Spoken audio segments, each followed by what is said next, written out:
I'm joining you from my kitchen, literally. We're getting the kitchen table vibe going today, which rests on unceded Mohegan lands, now known as Catskill in the upper Hudson Valley of New York. Before I introduce our wonderful keynote speaker for today's events, I'd like to bring into focus my motivation for gathering this fantastic group of contributors. I'm a musician, sound artist, researcher, and educator, and I center my work in the genre of electronic music. I'm also co-founder of Techne, and Bonnie Jones, my co-founder, you will be hearing from her today as well. She'll be joining us. We formed Techne as an arts education nonprofit that critically intervenes on typical pedagogies in electronic music and technical learning environments. We create critical interventions for those environments. We started this organization in 2010 to address gender imbalances originally in technology and electronic music.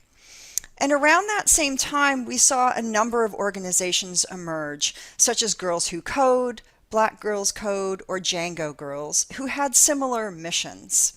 However, even with their efforts, STEM-focused education still struggles to retain girls, and we continue to see disheartening statistics from studies such as those produced by the Annenberg Inclusion Initiative, which found in 2020 that out of 29 female production credits over a 5-year span of the Hot 100 year-end Billboard charts, only 8 were women of color. So we have a plethora of problems in terms of inclusivity in the field. Though the Annenberg Inclusion Initiative's research is focused on an elite and narrow register of participants, these statistics together tell us that the narrative, as well as realities, of exclusion in technical fields remain. In electronic music in particular, Western white cis men are frequently, as science critic Sandra Harding put it, quote, the historically identifiable creators, unquote, of the tools and the milieu of electronic music. The field frequently reflects this demographic's particular patriarchal and colonialist social projects through obvious and subtle reproductions from within its technical and cultural systems. So that's to say, it is likely that equity and inclusion in technology is not necessarily a problem of skill or interest, but rather an exclusion through embedded social and cultural values. So today I'm thrilled to present colleagues who have created vital critical tactics and narratives that elevate a plurality of histories, creative strategies, and imaginaries in electronic, music, and technical fields. They contribute to a sensibility of belonging by lifting up difference, which scrambles the effects of othering. Going forward, we will hear from Naomi Waltham-Smith, Lefrae Sai, Cristobal Martinez, King Britt, Bonnie Jones, Abby Aristi, Hannah Kai, and Lauren Hayes about topics pertaining to listening technologies, difference and belonging, collaboration, access, and accessibility. And we will be escorted through our discussions with the help of Seth Kluwitz and Diana Rodriguez, each from Columbia University, with final notes from the director of the Columbia Computer Music Center, Brad Garton. So that's our program for today. And with that, I am so pleased to welcome and introduce our keynote speaker, Naomi Waltham-Smith. And just a quick, brief bio on Naomi.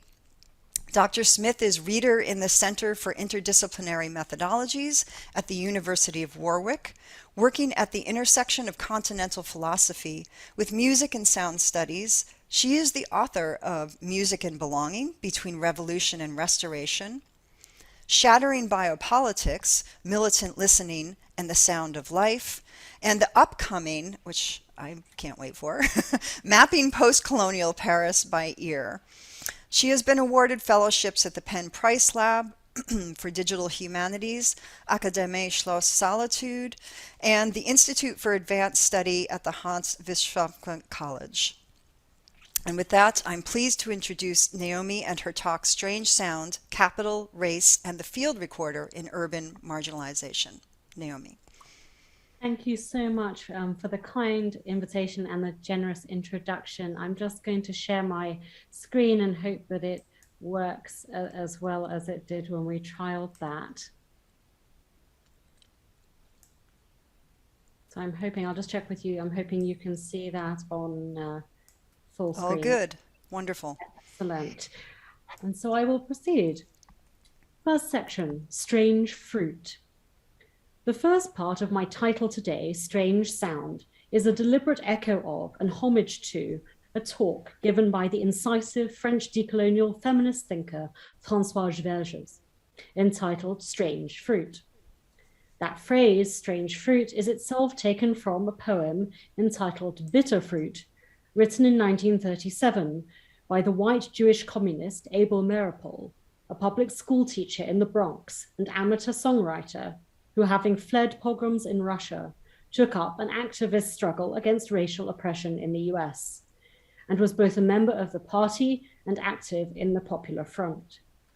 The poem, which appeared in the New York Teacher, the journal of the Teachers Union, was protesting against the lynching of African-American men and women in the South, after he was profoundly disturbed to see a photograph in the paper of the killing in 1930 of two Black teenagers, Thomas Shipp and Abram Smith. Meeropol set the poem to music and performed it with his wife and with the Black singer Laura Duncan at protest rallies. The song became both famous and widely acclaimed after it was performed by Billie Holiday at the Cafe Society Cabaret in New York, despite her initial anxieties about its potential negative reception.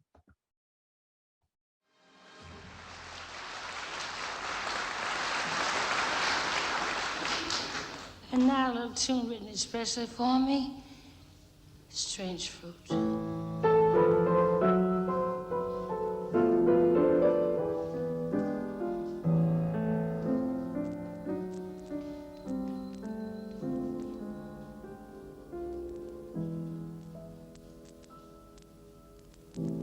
Southern trees bear strange fruit, blood on the leaves and blood at the root, black bodies swinging in the southern breeze, strange fruit hanging from the poplar trees.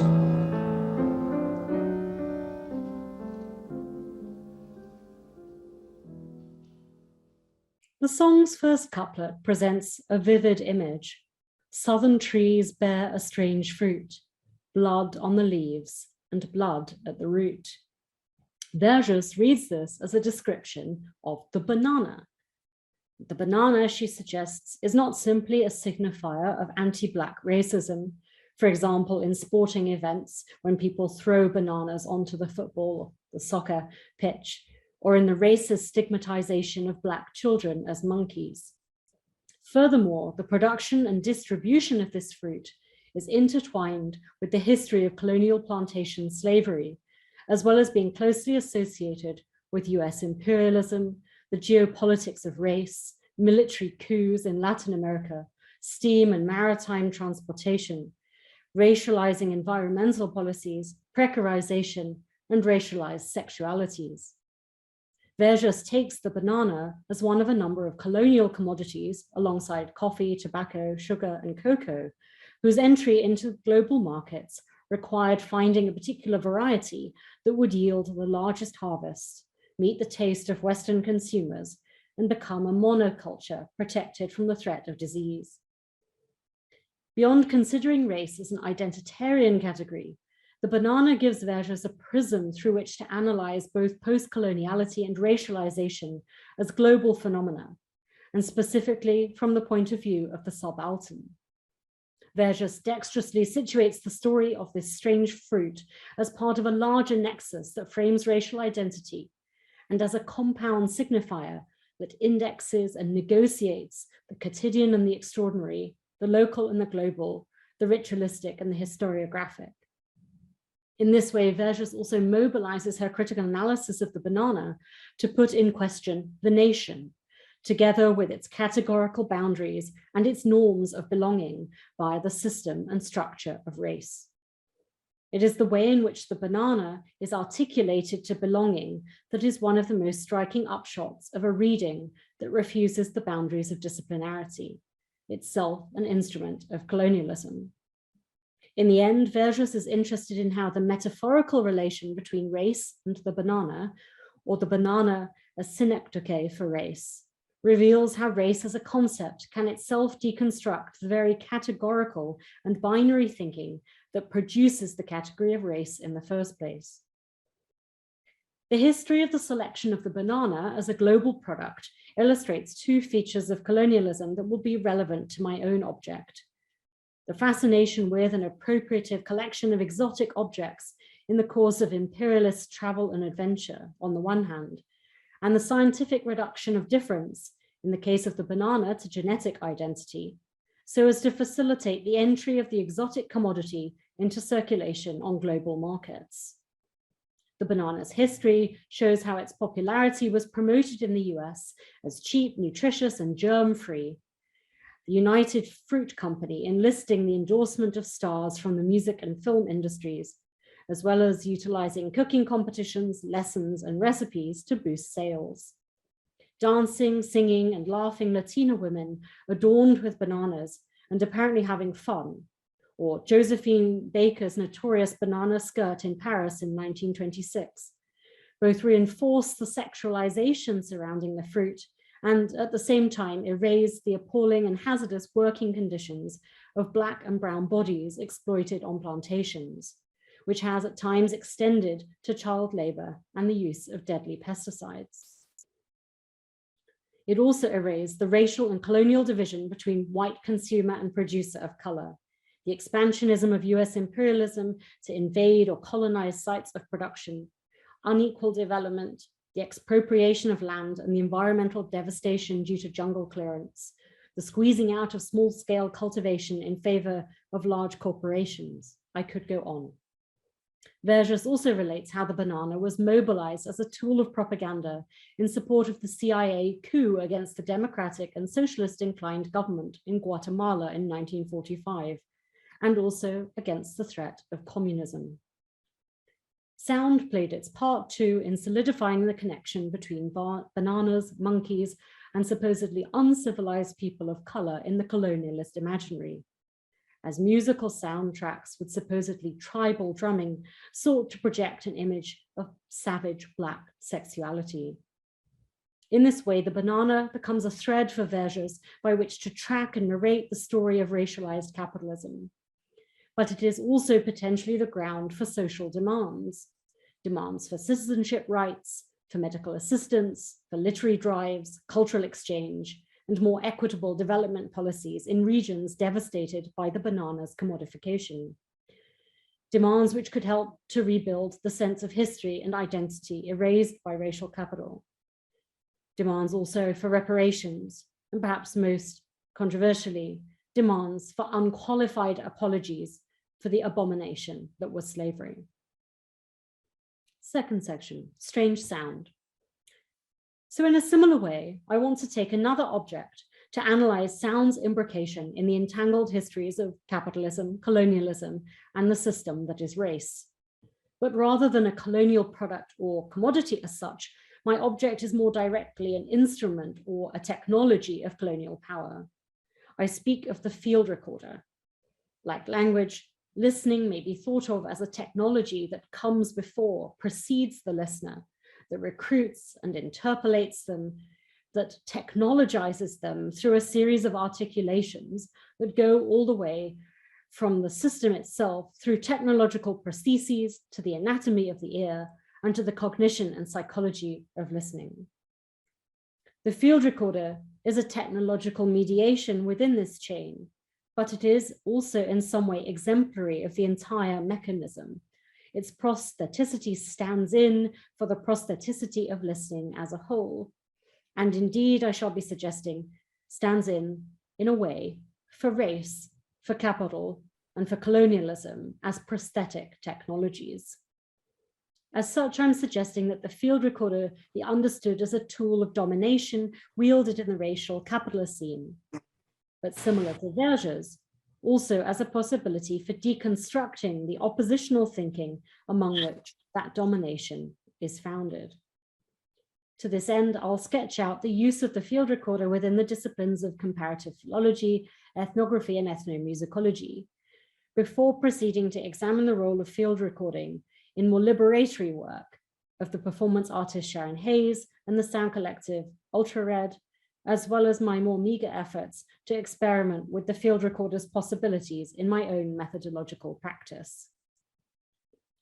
As Anna Maria Ochoa Gautier has observed, sound recording, starting with the earliest conceptions of the function of the phonograph, up to ongoing contemporary ethnographic practices of using Zoom recorders, has played a significant role in the imperialist endeavor to capture, collect, categorize, preserve, transcribe, rationalize, and thus to appropriate the languages, voices, and musics of the indigenous, the colonized, or otherwise excluded others. In this way, sound recording technologies gave a new dimension to the existing practice of philology that had grown up in the early colonial period as a way of inscribing, documenting, and archiving the expression of non-Western cultures, and of thereby generating a global comparative picture of language and voice.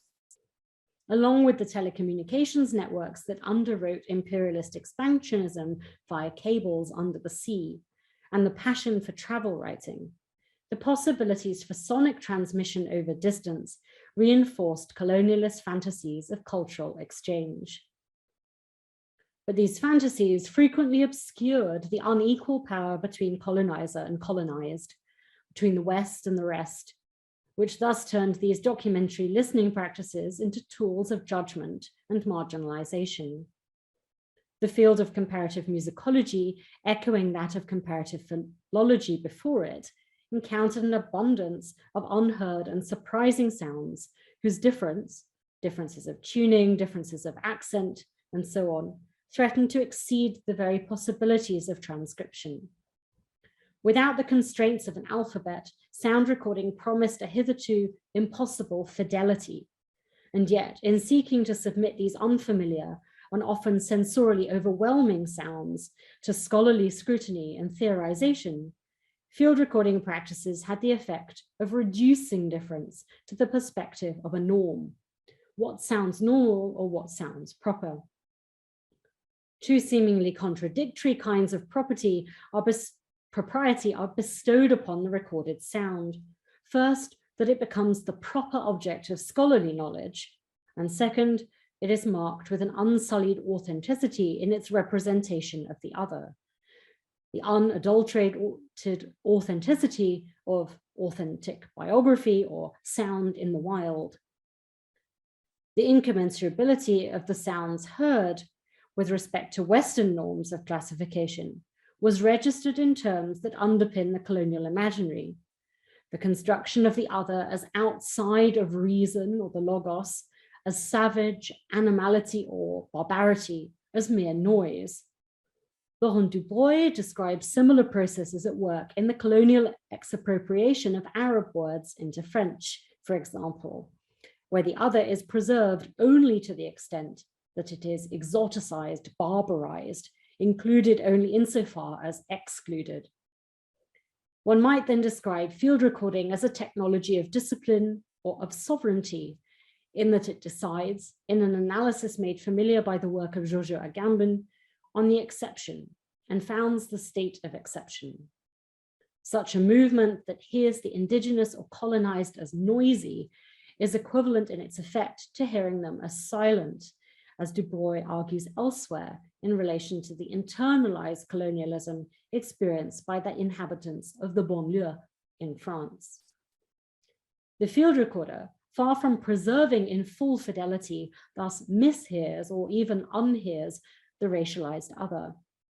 But, and I shall come back to this, is this not inevitable?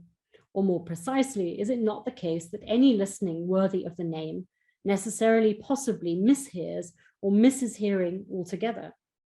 What, otherwise put, does the fantasy of a total or perfectly faithful listening occlude?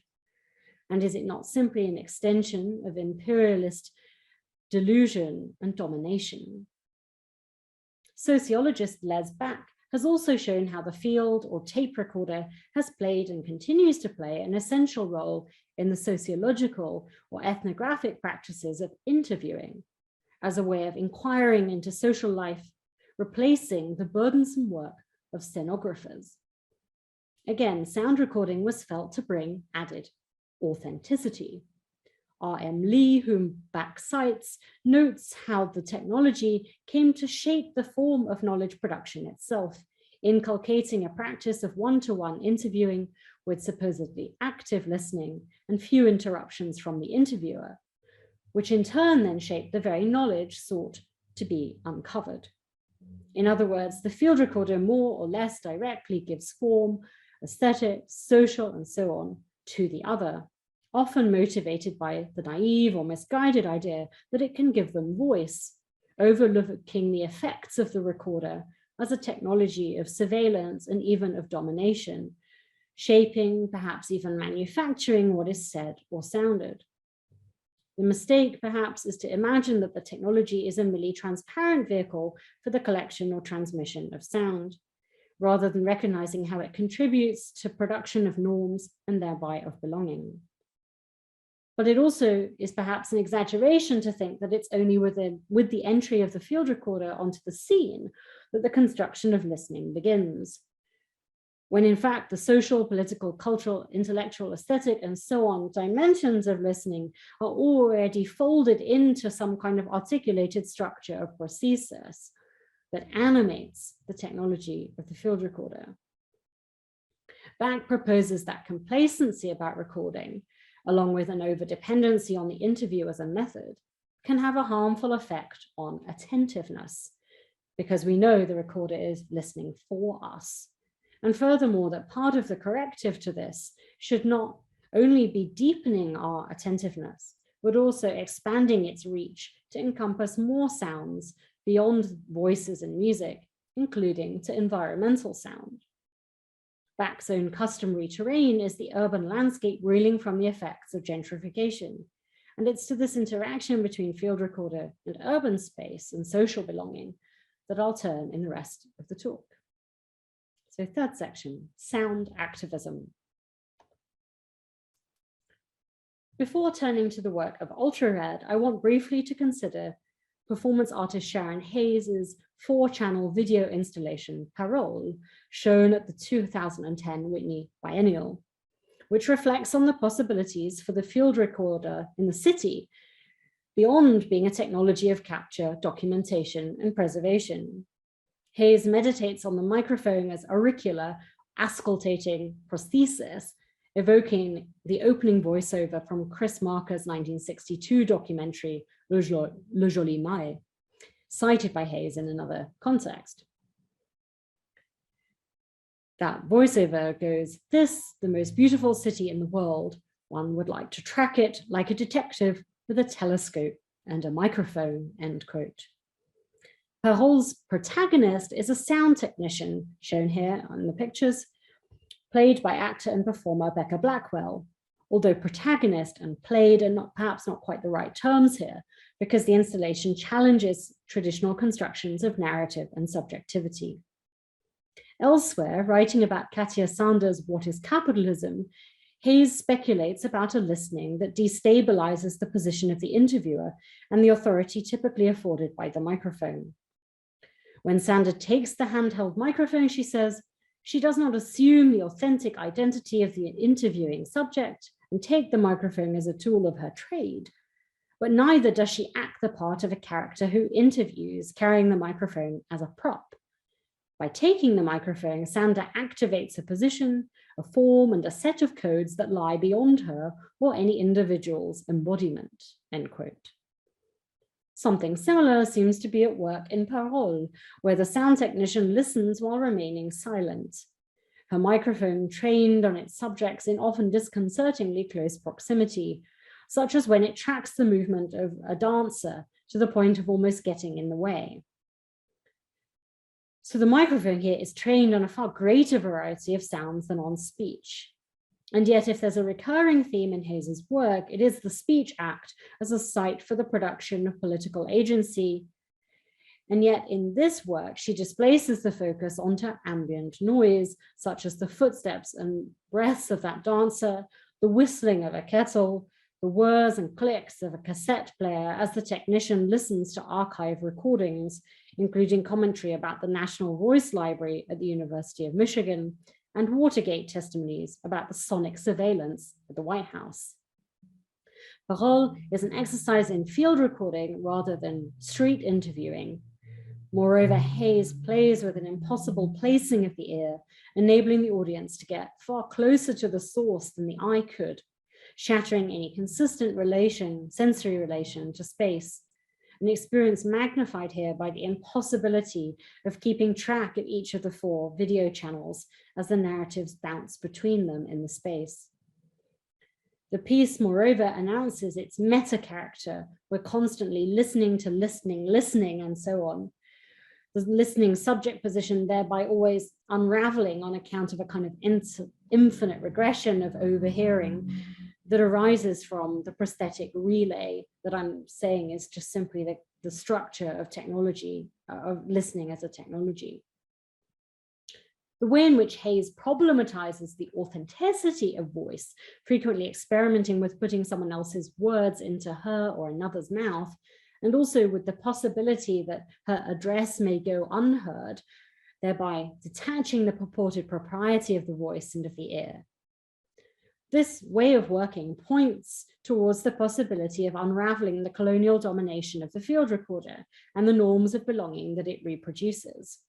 It opens up an alternative way of preserving difference without subordinating it to mastery or ownership, of using the field recorder in such a way as to respond to the singularity of the colonized, racialized, or otherwise excluded, by leaving them somewhat unreachable or unpronounceable, somewhat strange, without being reduced to silent or barbaric noise. Sound art collective UltraRed, 2 members of which I'm greatly honored to be working with at the moment on a community-based project in London, take an especially rigorous analysis of the role of the field recorder in their sonic and political praxis. In what they call militant sound investigations, a pedagogy of the ear is facilitated by the mediation of the microphone, which they argue amplifies, directs, sharpens, and organizes the field of sound. UltraRed's praxis has evolved over 2 or so decades into its current form, with a focus on conducting sound walks and listening workshops for local community groups.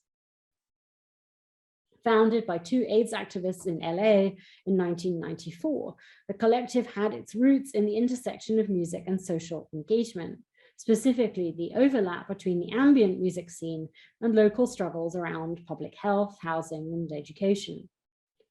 With members on both coasts of the US, in the UK, as I've said, and also in Germany, their approach has gradually shifted away from electronic compositional practice that takes recordings as raw material to focus instead on the act of listening as a site of collective intervention and popular pedagogy. Field recording, though, has been a mainstay of their work throughout, placing listening in a nexus of power, space, and encounter with the other. And to give you a sense of the shift in their work, this track, composed entirely from location recordings made during the IMF World Bank protests in DC in April 2000, is illustrative of some of their earlier work, which had albums running from the gamut from ambient techno to unedited field recordings.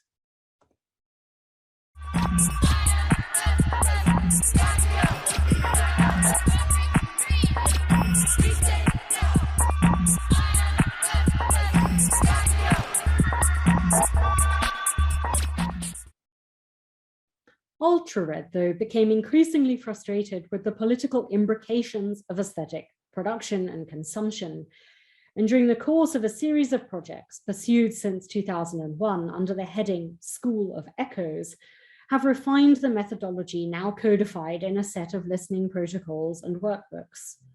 The general procedure for a militant sound investigation begins by listening to constituency groups in order to arrive at a central question, taking the form, what does X sound like?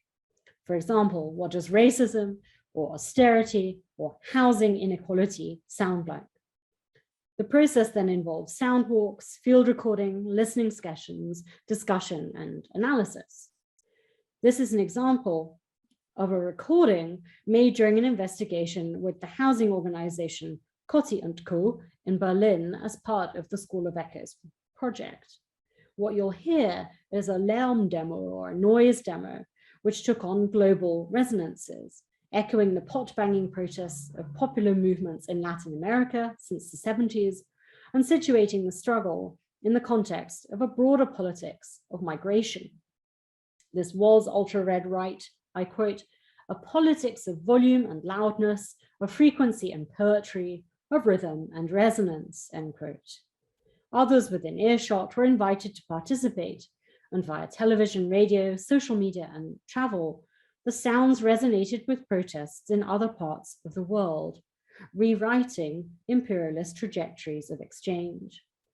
So it is, they conclude, that what we hear is a part of a political geography of sound.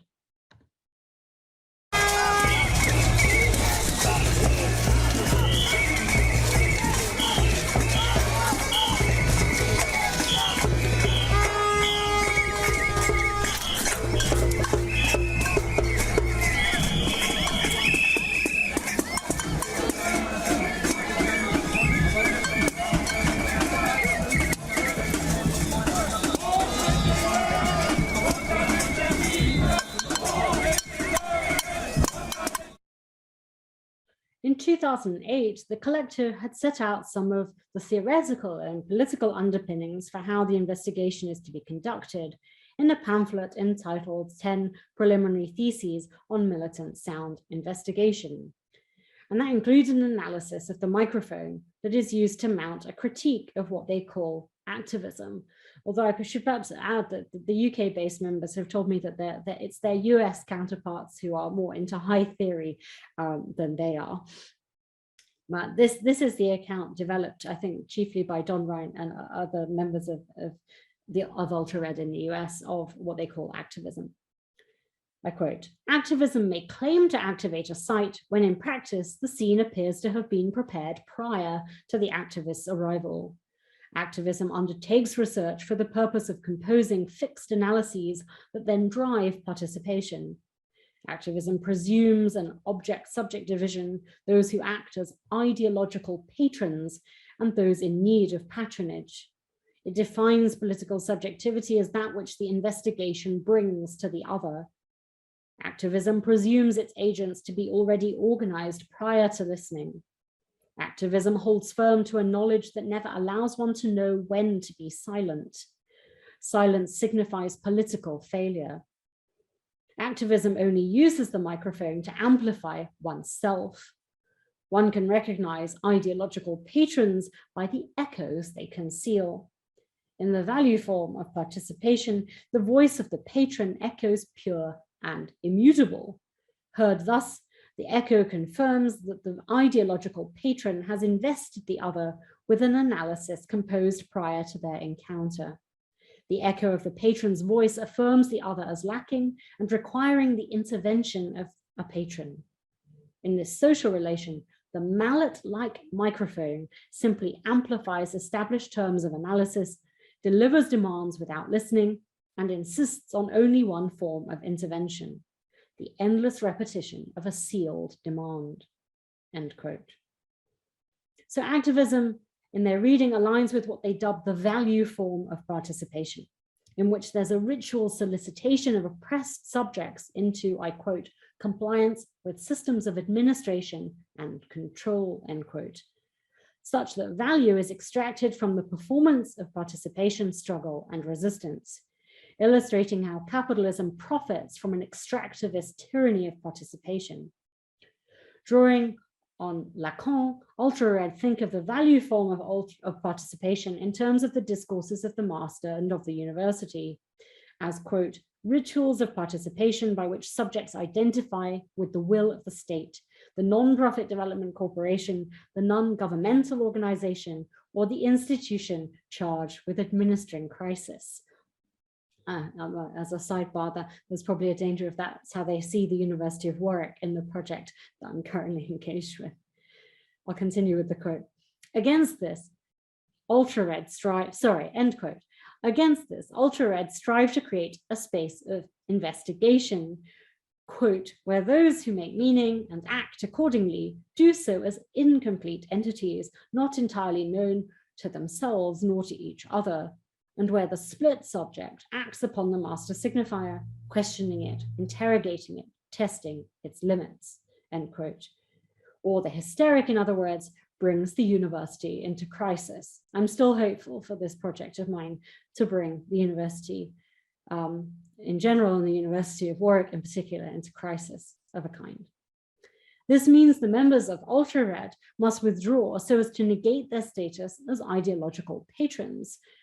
Rather than being the heroes of analytic listening, they are what they call technicians of silence. That is the silence in which listening is located and out of which it organizes. At the present early stages of my project, working with members Chris and Elliot, we're already beginning to chart our withdrawal, leaving the listening practices participants are forging to work their way on their own. With no predefined goal of the intervention or specified question that frames the work before we started, everything is therefore organized through the process of listening. And one consequence of this is that whereas activism reacts to crises at speed, organizing slows things down and is necessarily slowed down by multiplying the playback time, if you like. This enables listening to be an exercise in hearing otherwise, and thus to loosen the coordinates or prescribed demands and pre-existing interventions. So listening is never simply a repetition of the same, never simply amplification, but always an infinite process of re-listening and hence dislocating listening. This reduplication is one part of a general prostheticity of listening that I'm describing, in which the field recorder becomes just one prosthesis for the ear among others. So in the community meetings we're engaged in, we listen to recordings, but the flip chart, paper, and marker pens form other technologies of listening actively used around the table and on the walls and so on. And in an epilogue to their 10 preliminary theses, ultra-red conjure up a scene in which the militant sound investigation team intervenes specifically in a protest setting, something we've yet to do in London, and we may not. We'll have to see how things unfold. And ultra-red write, quote, they enter under the cover of the public address system, so a PA or a speaker system, which thus multiplies the prostheticity, end quote. But the chain of substitutions does not stop there. They use the PA system to ask questions of the crowd. They use it like a score of questions composed, not unlike Hayes's addresses, of enunciations made in another space and an earlier time, coming, as it were, then from the ears of others. So a microphone or field recorder in turn acts as another ear, recording the reactions to those questions and thereby listening to an encounter between various different ears from different times and places, but now substituting for a listening that's yet to come, one that will involve analysis, discussion, and re-listening to recordings mediated by playback technologies, so as to tease out the echoes between all of these various encounters among ears. It will lead to new listenings to these echoes in the form of future sound walks, street theatre, handbills, and counter chants as the basis for new forms of organizing and being together in the streets, in a complicated relay of technological articulations that I would suggest shatters the grand monologue of the sound system and of any straightforward assignment of belonging in urban space. Fourth and final section, the field recordist as oral flaneur. So by way of conclusion, I want to say a few words about how my own practice of field recording as part of my research, informed by these various theoretical and political interventions, has taken shape. but I also don't wish to bore you by speaking at length about what I do, and I'm hoping that this paper will suitably unravel into Q&A and some discussion. So as I've said, I have the very good fortune to be working alongside two of the UK-based members of UltraRed. When we're working in partnership with a charity, Latin Elephant, that supports migrant communities in Elephant and Castle in London, an area that over the recent decades has seen accelerating displacement, loss of social housing, and of space for local small traders, and in short, ethnic cleansing as a result of gentrification. But the majority of my fieldwork over the last decade has taken place in Paris, where I began with a methodological experiment to see if I could use field recording to track and narrate the spatial and social impacts of precarization, especially on women of color who, as part of the racial capitalist scene, are recruited into the labor, and this is something Verges has talked about elsewhere, the labor of cleaning up the waste of the white, affluent global north, not only in the global south, especially those regions reeling from the legacy of French colonialism, but also within the spaces of colonialism turned inwards onto the metropole's own racialized citizens. That is, the people of color living in the quartier populaire, whose parents or grandparents had perhaps migrated to France. So notwithstanding their French citizenship, they remain marked as savage others, exceptions to French Republican universalism, excluded from that condition of national belonging, and often stigmatized by a virulent Islamophobia that's been in ascendancy in recent years, not least because it has been mainstreamed by figures like Emmanuel Macron and his ministers under the guise of laïcité. And this weekend is the first round of the French presidential election, in which we will see, I think, just how far that danger of mainstreaming has taken us.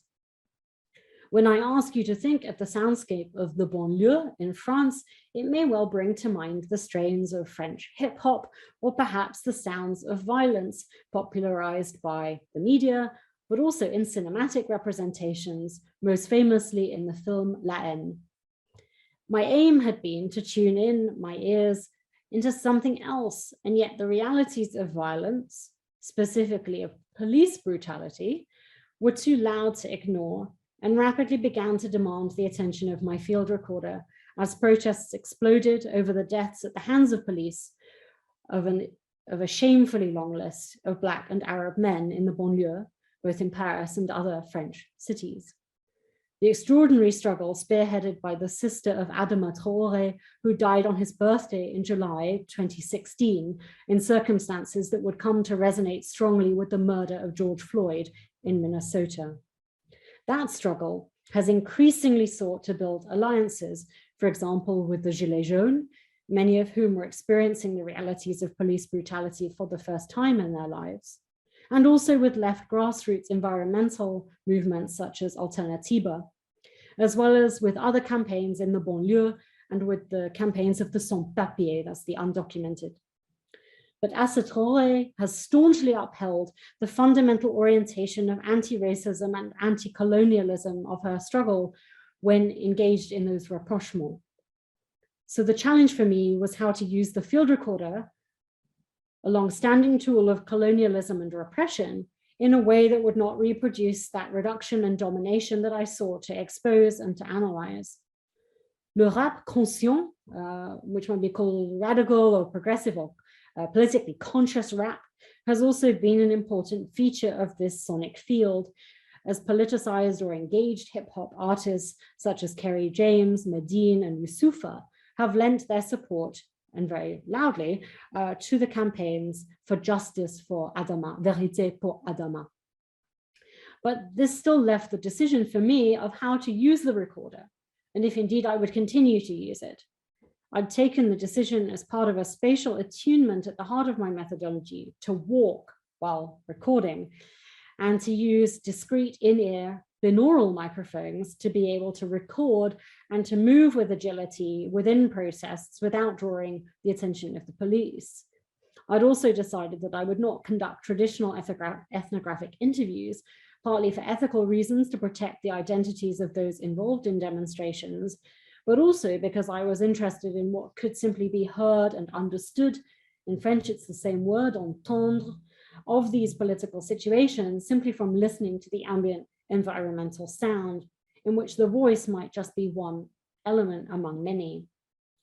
And I came to conceptualize what I am doing as a kind of decolonialized flânerie, if that's possible, in that far from imagining that these recordings would amplify subaltern voices, or that I could somehow negate or transcend the position of the flaneur, the soundstage of the binaural recordings would work to capture my position and my movement in the sound field, inscribing the ambivalence, negotiation, and deconstruction of the opposition between being a part of the crowd and being an observer, between being a demonstrator and a researcher.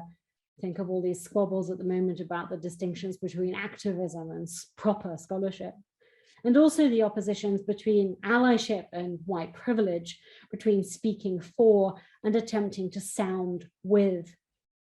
In short, I've been seeking to engage productively with the fact that the recordings made from the standpoint of my own ears, moving within an environment from which I am at liberty to exit, always run the risk of colonialist control, ordering, rationalization, along with the capitalist risk of exploitation, fetishization, and spectacularizing what I am recording. But in when I choose to record, whether I allow my own voice to be captured in the recording, in how I move dans la rue, how I engage with the crowd, what I photograph, and from what angle. And I've been documenting the project with photographs as well as recordings. And I've been using prime lenses on my camera to kind of force me to move my feet. And that often involves a lot of walking backwards. Also in how I edit and how I pair the recordings and photos. In all these ways, I attempt to think and create from a decolonial feminist perspective that is critically reflexive towards the civilizational, bourgeois, white feminism into which I'm inevitably interpolated. It is thus a constant work, one not readily reducible or amenable to scholarly argumentation, one that I invite us to discuss and to openly debate. But before we do that, and on this note, I want to give the last word of my talk to a recording I made at a demonstration led by, under the banner of Paris Banlieue contre le Front National. So Paris Banlieue against the National Front, now called Rassemblement National, led by Marine Le Pen. And this was during April, the last presidential election campaign, almost to the year. It perhaps is a precursor to what I am expecting to record in some ways when I go to Paris tomorrow on the eve of the election to make recordings. So I will leave you with this.